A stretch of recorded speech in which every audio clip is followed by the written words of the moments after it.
선량한 마음으로 주님을 생각하고 순수한 마음으로 그분을 찾아라. 성부와 성자와 성령의 이름으로 아멘. 주님, 이제 주님을 만나려 합니다. 당신의 말씀을 들려주시고 당신의 말씀을 보여주시고 당신의 말씀을 만지게 해주십시오. 저를 보시는 주님의 기쁨을 느끼게 해주십시오. 저와의 만남을 기뻐하시는 우리 주 예수 그리스도를 통하여 비나이다. 아멘. 빛의 자녀. 에페소인들에게 보낸 편지 4장. 주님을 위해서 일하다가 감옥에 갇힌 내가 여러분에게 권고합니다. 하느님께서 여러분을 불러주셨으니 그 불러주신 목적에 합당하게 살아가십시오. 겸손과 온유와 인내를 다하여 사랑으로 서로 너그럽게 대하십시오. 성령께서 평화의 줄로 여러분을 묶어 하나가 되게 하여 주신 것을 그대로 보존하도록 노력하십시오. 그리스도의 몸도 하나이며 성령도 하나입니다. 이와 같이 하느님께서 여러분을 당신의 백성으로 부르셔서 안겨주시는 희망도 하나입니다. 주님도 한 분이시고 믿음도 하나이고 세례도 하나이며 만민의 아버지이신 하느님도 한 분이십니다. 그분은 만물 위에 계시고 만물을 꿰뚫어 계시며 만물 안에 계십니다. 그리스도께서는 우리들에게 각각 다른 은총을 알맞게 나누어 주셨습니다. 성서에도 그가 높은 곳으로 올라가면서 사로잡은 자들을 데리고 가셨고 사람들에게 선물을 나누어 주셨다 라는 말씀이 있지 않습니까? 그런데 올라가셨다는 말은 또한 땅 아래의 세계에까지 내려가셨다는 말이 아니고 무엇이겠습니까? 그리로 내려가셨던 바로 그분이 모든 것을 완성하시려고 하늘 위로 올라가셨습니다. 바로 그분이 사람들에게 각각 다른 선물을 은총으로 주셔서 어떤 사람들은 사도로, 어떤 사람들은 예언하는 사람으로, 어떤 사람들은 전도자로, 어떤 사람들은 목자와 교사로 삼으셨습니다. 그것은 성도들을 준비시켜서 봉사활동을 하게 하여 그리스도의 몸을 자라게 하시려는 것입니다. 마침내 우리 모두가 하느님의 아드님에 대한 믿음과 지식에 있어서 하나가 되어 성숙한 인간으로서 그리스도의 완전성에 도달하게 되는 것입니다. 그때에는 우리가 이미 어린아이가 아니어서 인간의 간교한 유혹이나 속임수로서 사람들을 잘못에 빠뜨리는 교설의 풍랑에 흔들리거나 이리저리 밀려다는 일이 있어서는 안 될 것입니다. 도리어 우리는 사랑 가운데서 진리대로 살면서 여러 면에서나 자라나 머리이신 그리스도와 한 몸이 되어야 합니다. 우리의 몸은 각 부분이 자기 구실을 다함으로써 각 마디로 서로 연결되고 얽혀서 영양분을 받아 자라납니다. 그리스도를 머리로 하는 교회도 이와 같이 하여 사랑으로 자체를 완성해 나가는 것입니다. 그러므로 나는 주님의 이름으로 여러분에게 간곡히 권고합니다. 이제부터 여러분은 이방인들처럼 살지 마십시오. 그들은 헛된 생각을 하고 마음이 어두워져서 하느님께서 주시는 생명을 받지 못할 사람이 되었습니다. 그것은 그들이 무지하고 마음이 완고하기 때문입니다. 그들은 도덕적인 감각을 잃고 제멋대로 방탕에 빠져서 온갖 더러운 짓을 하고 있습니다. 그러나 여러분은 그리스도를 그렇게 배우지는 않았습니다. 그리스도 예수 안에는 진리가 있을 따름인데 여러분이 그의 가르침을 그대로 듣고 배웠다면 옛 생활을 청산하고 정욕에 말려들어 썩어져가는 낡은 인간성을 벗어버리고 마음과 생각이 새롭게 되어 하느님의 형상대로 창조된 새 사람으로 갈아입어야 합니다. 새 사람은 올바르고 거룩한 진리의 생활을 하는 사람입니다. 그러므로 거짓말을 하지 말고 이웃에게 진실을 말하십시오. 우리는 서로 한 몸의 지체들입니다. 화나는 일이 있더라도 죄를 짓지 마십시오. 해질 때까지 화를 풀지 않으면 안 됩니다. 악마에게 발붙일 기회를 주지 마십시오. 도둑질 하던 사람은 이제부터 그런 짓을 그만두고 제 손으로 일하여 떳떳하게 살며 가난한 사람들을 도와줄 수 있도록 노력하십시오. 남을 해치는 말은 입 밖에도 내지 마십시오. 오히려 기회 있는 대로 남에게 이로운 말을 하여 도움을 주고 듣는 사람에게 기쁨을 주도록 하십시오. 마지막 날에 여러분을 해방하여 하느님의 백성으로 삼으실 것을 보증해 주신 하느님의 성령을 슬프게 하여 드리지 마십시오. 모든 독설과 격정과 분노와 고함 소리와 욕설 따위는 온갖 악의와 더불어 내어버리십시오. 여러분은 서로 너그럽고 따뜻하게 대해주며 하느님께서 그리스도를 통해서 여러분을 용서하신 것처럼 서로 용서하십시오. 에페소인들에게 보낸 편지 5장. 여러분은 하느님의 사랑을 받는 자녀답게 하느님을 닮으십시오. 그리스도를 본받아 여러분은 사랑의 생활을 하십시오. 그리스도께서는 우리를 사랑하신 나머지 우리를 위하여 당신 자신을 바치셔서 하느님 앞에 향기로운 예물과 희생제물이 되셨습니다. 음행이나 온갖 추행이나 탐욕의 참말은 입에 담지도 마십시오. 그래야 성도로서 부끄럽지 않을 것입니다. 추잡한 말과 어리석은 이야기나 점잖지 못한 농담 따위도 하지 마십시오. 성도들에게는 어울리지 않습니다. 성도들에게 어울리는 것은 하느님께 대한 감사의 말입니다. 음행하는 자와 더러운 짓을 하는 자와 탐욕을 부리는 자는 그리스도와 하느님의 나라에서 상속을 받지 못한다는 것을 명심하십시오. 탐욕을 부리는 자는 우상을 숭배하는 자입니다. 여러분은 아무한테도 허황된 이론에 속아 넘어가지 마십시오. 이런 일 때문에 하느님의 진노가 당신을 거역하는 자들에게 내리는 것입니다. 그러므로 여러분은 그런 사람들과 상종하지 마십시오. 여러분이 전에는 어둠의 세계에서 살았지만 지금은 주님을 믿고 빛의 세계에서 살고 있습니다. 그러니 빛의 자녀답게 살아야 합니다. 빛은 모든 선과 정의와 진실을 열매 맺습니다. 주님을 기쁘게 하여 드리는 일이 무엇인지를 가려내십시오. 그래서 열매를 맺지 못하는 어둠의 행위에 끼어들지 말고 오히려 그런 일을 폭로하십시오. 사람들은 그런 일들을 숨어서 하는데 그것들은 말하기조차 부끄러운 일들입니다. 모든 것은 폭로되면 빛을 받아 드러나고 빛을 받아 드러나면 빛의 세계에 속하게 됩니다. 잠에서 깨어나라, 죽음에서 일어나라. 그리스도께서 너에게 빛을 비추어 주시리라 는 말씀이 이 뜻입니다.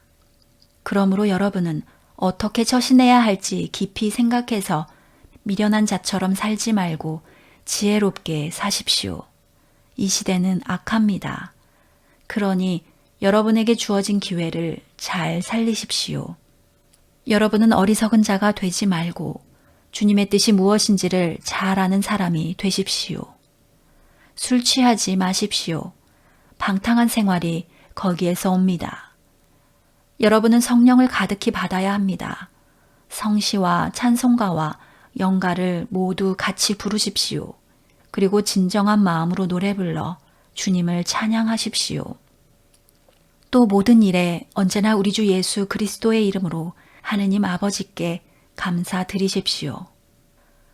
여러분은 그리스도를 공경하는 정신으로 서로 복종하십시오. 아내된 사람들은 주님께 순종하듯 자기 남편에게 순종하십시오. 그리스도께서 당신의 몸인 교회의 구원자로서 그 교회의 머리가 되신 것처럼 남편은 아내의 주인이 됩니다. 교회가 그리스도께 순종하는 것처럼 아내도 모든 일에 자기 남편에게 순종해야 합니다.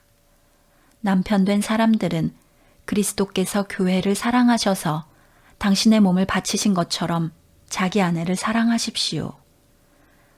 그리스도께서는 물로 씻는 예식과 말씀으로 교회를 거룩하게 하시려고 당신의 몸을 바치셨습니다. 그것은 교회로 하여금 티나 주름이나 그 밖에 어떤 추한 점도 없이 거룩하고 흠없는 아름다운 모습으로 당신 앞에 서게 하시려는 것입니다. 이와 같이 남편 된 사람들도 자기 아내를 제 몸같이 사랑해야 합니다. 자기 아내를 사랑하는 것은 자기 자신을 사랑하는 것이 아니겠습니까? 도대체 자기 몸을 미워하는 사람은 없습니다. 오히려 자기 몸을 기르고 보살펴 줍니다. 그리스도께서도 교회를 기르시고 보살펴 주십니다. 우리는 그리스도의 몸의 지체들입니다. 성서에 그러므로 사람이 부모를 떠나 자기 아내와 결합하여 둘이 한 몸을 이룬다는 말씀이 있습니다. 참으로 심오한 진리가 담겨져 있는 말씀입니다. 나는 이 말씀이 그리스도와 교회의 관계를 말해준다고 봅니다. 그러나 이 말씀은 여러분에게도 적용되는 것으로서 남편 된 사람은 자기 아내를 자기 몸같이 사랑하고 아내 된 사람은 자기 남편을 존경해야 합니다. 에페소인들에게 보낸 편지 6장. 자녀 된 사람들은 부모에게 순종하십시오. 이것이 주님을 믿는 사람으로서 마땅히 해야 할 일입니다. 내 부모를 공경하여라 하신 계명은 약속이 붙어 있는 첫째 계명입니다. 그 약속은 계명을 잘 지키는 사람은 복을 받고 땅에서 오래 살리라는 것입니다. 어버이들은 자녀의 마음에 상처를 입히지 말고 주님의 정신으로 교육하고 훈계하며 잘 기르십시오. 남의 종이 된 사람들은 그리스도께 복종하듯이 두렵고 떨리는 마음으로 성의를 다하여 자기 주인에게 복종하십시오. 사람에게 잘 보이려고 눈가림으로만 섬기지 말고 그리스도의 종답게 진심으로 하느님의 뜻을 실천하십시오. 사람을 섬긴다고 생각하지 말고 주님을 섬기는 마음으로 기쁘게 섬기십시오. 선한 일을 하는 사람은 그가 종이든 종이 아니든 각기 주님께로부터 그만한 상급을 받는다는 것을 알아두십시오. 주인 된 사람들도 자기 종들에게 같은 정신으로 대해 주어야 합니다. 여러분은 종들을 협박해서는 안 됩니다. 그들에게나 여러분에게 주인이 되시는 분은 하늘에 계시며 또 그분은 모든 사람을 차별 없이 대해 주신다는 것을 알아두십시오. 내가 끝으로 여러분에게 권고할 말은 이것입니다. 여러분은 주님과 함께 살면서 그분에게서 강한 힘을 받아 굳세게 되십시오. 속임수를 쓰는 악마에게 대항할 수 있도록 하느님께서 주시는 무기로 완전 무장을 하십시오. 우리가 대항하여 싸워야 할 원수들은 인간이 아니라 권세와 세력의 악신들과 암흑세계의 지배자들과 하늘의 악령들입니다. 그러므로 지금 하느님의 무기로 완전 무장을 하십시오. 그래야 악한 무리가 공격해 올 때에 그들을 대항하여 원수를 완전히 무찌르고 승리를 거둘 수 있을 것입니다. 그러므로 굳건히 서서 진리로 허리를 동이고 정의로 가슴에 무장을 하고 발에는 평화의 복음을 갖추어 신고 손에는 언제나 믿음의 방패를 잡고 있어야 합니다. 그 방패로 여러분은 악마가 쏘는 불화살을 막아 꺼버릴 수 있을 것입니다. 구원의 투구를 받아 쓰고 성령의 칼을 받아 주십시오. 성령의 칼은 하느님의 말씀입니다. 여러분은 또한 언제나 기도하며 하느님의 도우심을 청하십시오. 모든 경우에 성령의 도움을 받아 기도하십시오. 늘 깨어서 꾸준히 기도하며 모든 성도들을 위하여 간구하십시오. 나를 위해서도 기도해 주십시오. 내가 말을 할 때 마땅히 해야 할 말을 하고 복음의 심오한 진리를 전할 때 담대하게 말할 수 있도록 하느님께 기도해 주십시오. 나는 지금 갇혀 있기는 하지만 이 복음을 전할 사명을 띈 사람입니다. 그러니 마땅히 해야 할 말은 대담하게 말할 수 있게 되기를 빕니다. 내가 지금 처해 있는 형편과 하고 있는 일을 여러분도 알았으면 합니다. 우리 친애하는 형제 디키고가 이 모든 소식을 여러분에게 알려줄 것입니다. 그는 주님을 믿는 충실한 일꾼입니다. 나는 우리 사정을 알리고 또 여러분의 마음을 격려하기 위하여 이 사람을 여러분에게 보냅니다. 하느님 아버지와 주 예수 그리스도께서 여러 교우들에게 평화를 내려주시고 믿음과 더불어 사랑을 베풀어 주시기를 빕니다. 또한 우리 주 예수 그리스도를 변함없이 사랑하는 모든 사람에게 은총이 내리기를 빕니다. 성당 건축을 기도합시다. 만물의 왕 되시며 주인 되시는 아버지 하나님, 하나님을 아버지라 부르며 기도할 수 있는 성령을 내려주시니 감사합니다. 풍성한 하나님의 축복 속에 주님의 성전을 세우라는 거룩한 부르심은 우리를 향한 축복임을 기억하며 감사드립니다. 하나님께서 주신 축복의 부르심을 기쁘게 받아 새로운 성당의 터를 닦는 마음으로 교회 이름 모두가 매일 간절한 기도를 올리고 있습니다. 은총의 하나님, 매일 올리는 기도문 구절구절에 담긴 우리들의 간절함을 살펴주시어 이천교회와 가나사제, 위원들, 여러 업무의 실무진들, 그리고 교우 모두를 당신의 은총으로 이끌어 주소서. 건축 여정 속에 당면한 과제들을 주님의 뜻에 합당한 응답으로 풀어갈 수 있도록 언제나 동행해 주심을 믿습니다. 성당 건축이 완료되는 그 날에 하나님 나라의 기쁨과 평안을 누리게 하소서. 하나님과 마을을 위한 주님의 성전을 마주할 것을 기다리며 우리 주 예수 그리스도의 이름으로 기도하나이다. 아멘.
주